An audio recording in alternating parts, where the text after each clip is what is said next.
प्रिय विद्यार्थियों, लोक प्रशासन की कक्षा में आपका पुनः स्वागत है। हम लोग अध्यक्षीय शासन प्रणाली के बारे में पढ़ रहे थे, अमेरिका की। और इसके अंतर्गत हम लोगों ने पिछली कक्षा में जो अमेरिका की अध्यक्षीय शासन प्रणाली है उसकी खास विशेषताओं और उसके खास गुणों के बारे में पढ़ा था। आज हम अमेरिका की अध्यक्षीय शासन प्रणाली के कुछ दोष हैं उनके बारे में देखते हैं। इसके जो दोषों को हम क्या है कुछ पॉइंट्स के रूप में देखने का प्रयास करेंगे। ये आपके परीक्षा के लिए भी क्या थोड़ा सरल रहता है पॉइंट वाइज स्टडी करने में। तो जैसा हम लोगों ने अमेरिकी अध्यक्षीय शासन प्रणाली के कुछ गुणों को देखा, तो गुण होने के साथ साथ क्या है इसमें कुछ दोष भी हैं। पहला दोष तो ये है अनुत्तरदायी शासन। कैसे है ये? इसमें यह है कि अध्यक्षीय शासन प्रणाली में शासन के तीनों अंगों को परस्पर शक्ति पृथक्करण के सिद्धांत के द्वारा स्वतंत्र रखा है। ठीक है ना, पावर ऑफ सेपरेशन की वजह से एक दूसरे से स्वतंत्र है। उसके कारण क्या होता है, उत्तरदायित्व की जो भावना है उसमें क्या है कमी आ जाती है। राष्ट्रपति और उसका मंत्रिमंडल कांग्रेस के प्रति उत्तरदायी नहीं होता, ये हम पढ़ चुके हैं, ना ही उसकी बैठकों में भाग लेता है। अतः वह निरंकुश शासन का क्या है पर्याय बन जाता है। विधायिका ज़्यादा से ज़्यादा कार्यपालिका की नीतियों और कार्यों की निंदा ही कर सकती है, किसी भी प्रकार का दंड नहीं दे सकती। जबकि संसदीय प्रणाली में क्या होता है, कार्यपालिका को विधायिका के प्रति जवाबदेह बनाया गया है। लोकसभा जो है वो क्या है, जो क्या कहते हैं मंत्रिमंडल जो है वो क्या है लोकसभा के प्रति उत्तरदायी है। अतः निरंकुशता के स्थान पर वहाँ पर क्या है उत्तरदायित्व का भाव बना रहता है। दूसरा आता है स्वेच्छाचारिता संभव। क्या मतलब इस बात का?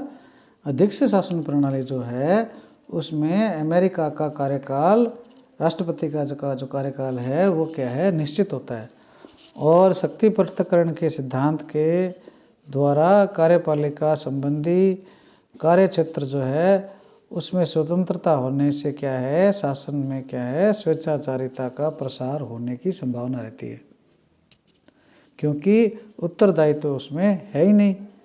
बैज हॉट जो हैं वो कहते हैं कि एक बार शासन के अध्यक्ष को निर्वाचित करने के पश्चात चाहे वह उपयुक्त है या नहीं है, चाहे वह ठीक प्रकार से शासन कर रहा है या नहीं कर रहा है, चाहे वह आपकी इच्छा अनुकूल शासन करे या न करे, कानूनन आपको उसे रखना ही पड़ेगा। ये एक प्रकार की बाध्यता हो जाती है। मतलब एक बार इलेक्टेड होने के पश्चात राष्ट्रपति को हटाना बड़ा ही मुश्किल काम है। अभी तक आज तक ऐसा नहीं हो पाया। इस बाध्यता के कारण क्या होता है, कई बार अयोग्य व अनुत्तरदायी शासक जो है उसको सहन करना पड़ सकता है। यद्यपि अध्यक्षीय शासन प्रणाली वाले देशों में लोकतांत्रिक मूल्यों का ज़्यादा प्रसार हो चुका है तथा ज़्यादातर राष्ट्रपतियों ने कुशलतापूर्वक शासन संचालन किया है, फिर भी शासन में क्या है स्वेच्छाचारिता मतलब अपनी मर्जी से काम करने की जो संभावनाएं हैं वो बनी रहती है। यदि कार्यपालिका और विधायिका में एक ही दल का प्रतिनिधित्व हो तो निरंकुश शासन जो है वो सामने आता है। अगला जो दोष है वो है आपसी मतभेदों में वृद्धि। अध्यक्षीय शासन प्रणाली में ज़्यादातर ऐसा तब होता है जब कार्यपालिका और विधायिका जो है उसमें अलग अलग राजनीतिक दलों के प्रतिनिधि निर्वाचित होते हैं। ऐसी स्थिति में राजनीतिक स्वार्थ और परस्पर जो मतभेद है वो खुलकर सामने आते हैं। दोनों ही पक्ष एक दूसरे को नीचा दिखाने, कार्यों में व्यवधान उत्पन्न करने के क्या है प्रयास करते हैं। संसदीय प्रणाली में वास्तविक कार्यपालिका का चयन विधायिका में से ही किया जाता है। अतः एक सीमा तक कार्यपालिका विधायिका जो है उसमें क्या है समन्वय या कोऑर्डिनेशन बन जाता है। लेकिन अमेरिकी अध्यक्षीय व्यवस्था में प्राय उस दल के राजनेता सरकार के विरुद्ध विधायिका में प्रस्ताव लाते हैं जिस दल के क्या है राष्ट्रपति होते हैं। अपनों से लड़ना तथा समझाना सदैव ही क्या होता है बड़ा मुश्किल कार्य होता है। दूसरी ओर विधायिका में विपक्षी दलों का बहुमत भी क्या है राष्ट्रपति के लिए संकट उत्पन्न कर सकता है। ऐसा एक बार हुआ भी है। सितंबर अक्टूबर 1995 में अमेरिका में हुआ ऐसा। तब उस वक्त क्या है, राष्ट्रपति बिल क्लिंटन डेमोक्रेट थे, यानी डेमोक्रेटिक पार्टी के थे, और कांग्रेस में क्या है, रिपब्लिकन्स का क्या है, बहुमत था। उस समय बजट पारित नहीं हो पाया तथा एक सप्ताह तक अमेरिकी प्रशासन क्या है, ठप पड़ गया।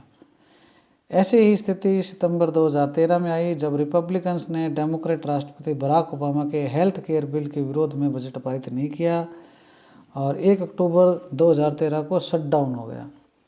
ऐसी स्थितियां उससे पहले 1981, 1984 और 1990 में भी हो चुकी है। इस प्रकार से क्या है, अध्यक्षीय प्रणाली में राष्ट्रपति किसी कानून के निर्माण के लिए विधायिका पर क्या है, दबाव नहीं डाल सकते हैं। इसी प्रकार विधायिका द्वारा निर्मित कानून का जो क्रियान्वयन या न करना है वो राष्ट्रपति पर क्या है, निर्भर करता है। यद्यपि ऐसी स्थितियां सामने कम आती है, परंतु मतभेद क्या है, बने रहते हैं। इसके बाद में आता है दोषारोपण की प्रवृत्ति। शक्ति पृथक्करण के आधार पर विधायिका, कार्यपालिका, न्यायपालिका को स्वतंत्र रखा गया है, लेकिन राजनीतिक जो अड़ंगेबाजी है, दुर्भिसंधियाँ जिनको कहते हैं, और मानवीय जो कुंठाएं हैं वो क्या है, हावी रहती है। सामान्य परिस्थितियों तथा कुशल कार्य संचालन के समय अध्यक्षीय प्रणाली क्या है, वो श्रेष्ठ दिखाई देती है, किंतु नीति, कानून या कार्यक्रम की असफलताओं और विकट परिस्थितियों में शासन का हर अंग दूसरे अंग पर क्या है, दोषारोपण करने लग जाता है।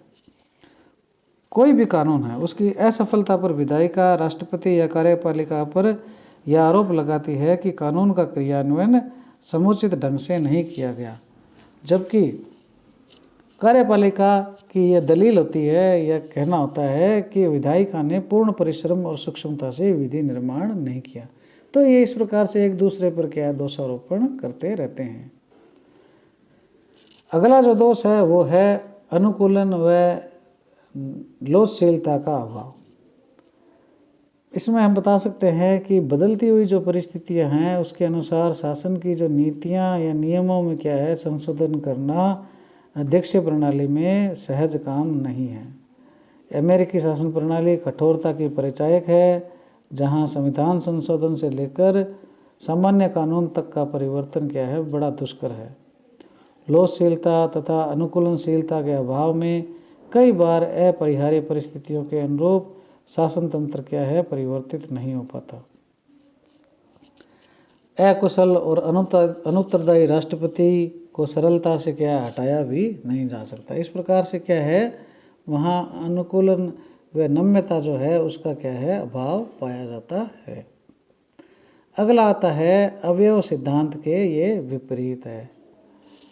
ऐसा माना जाता है कि अध्यक्षीय प्रणाली में शासन के जो तीनों अंग हैं, इनको हम अवयव कहते हैं, इनमें क्या है, परस्पर घनिष्ठता से क्या है, संबंध नहीं होते। क्यों? क्योंकि वो क्या है, शक्ति पृथक्करण के द्वारा क्या एक दूसरे से अलग रहकर क्या है, कार्य करते हैं। जबकि अवयव सिद्धांत ये कहता है कि प्रत्येक अंग, जैसे हमारी बॉडी है, वो एक दूसरे से जुड़ा हुआ है, हर अंग आश्रित है, सहयोगी है। तो इसी प्रकार के सरकार के जो तीनों अंग हैं वो भी क्या एक दूसरे से आश्रित हैं, एक दूसरे पर डिपेंडेंट हैं, उन पर क्या है, एक दूसरे से जुड़ा होना चाहिए। इसी से क्या है, सिस्टम जो है चल पाता है। शरीर एक सिस्टम है, तो उसमें भी ऐसा होना चाहिए, लेकिन वो क्या है, अलग अलग रहकर काम करते हैं। तो इससे क्या है, व्यवस्था जो है, सिस्टम जो है, उसको क्या है, चोट पहुंचती है।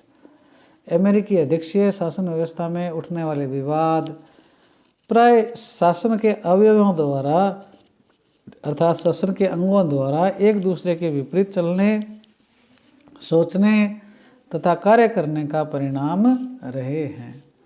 तो इस प्रकार से ये जो है अवयव सिद्धांत के विपरीत है, क्योंकि इसमें क्या है, शक्ति पृथक्करण का सिद्धांत को अपनाया गया है।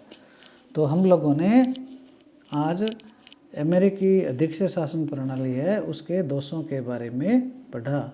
6 दोष हैं इसके। अनुत्तरदायी शासन, स्वेच्छाचारिता इसमें संभव है, आपसी मतभेदों में वृद्धि होती है, दोषारोपण की प्रवृत्ति पाई जाती है, अनुकूलन व नम्यता का अभाव होता है, और ये अवयव सिद्धांत के विपरीत है।